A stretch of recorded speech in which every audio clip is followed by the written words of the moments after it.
गोबराच्या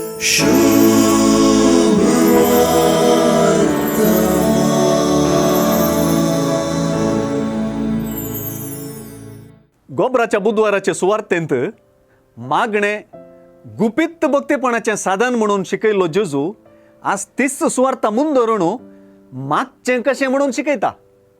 हे दिशेन जेजू न्हू तर तुम्ही अशें मागा म्हणून शिकयल्ले मागण्यांचे मॉडेल वा आदर्श म्हणयत.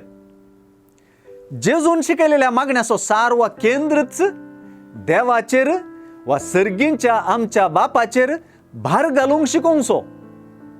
आमी मागचे आमच्या विशीं कितेंच कळीत नासलेल्या देवाक आमच्या मागण्या मुखांतर आमची आनी आमच्या गरजांची वळख करून दिवचे खातीर न्हय, बगर आमचे विशीं आनी आमच्या गरजां विशीं सगळें आमी मागचे आदींच कळीत आसच्या देवा लागीं म्हणली शिकोवन भोव गरजेची.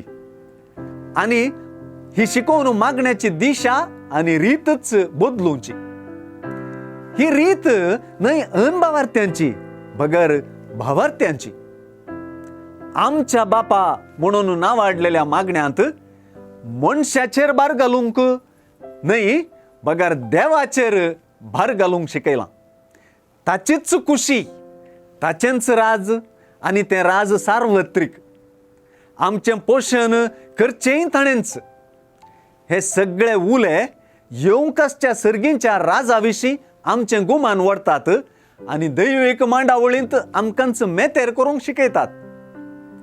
सगळ्या मागण्यांत गुमान दिनासतना रावूंक जायना तसली संगतच भक्षण्याची.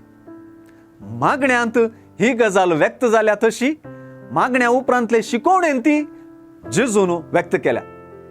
बॉक्सने कितले दैवीक शेगुणाचो वांटो घे तेच परी ते जब्बर तरान मनशा शेगुणान ती रोंबोंक जाय म्हणून जेजू उलो दिता. बॉक्सण्याचे आमचे माप देवाच्या मापा परी करूंक साध्य.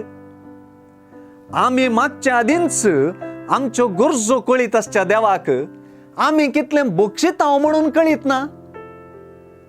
आमच्या बापा लागीं आमचें बॉक्सण्याचें माप आमकांच वापार म्हणच्यांत बॉक्सण्याक जेजून कितलें महत्व दिलां म्हणून कळीत जाता.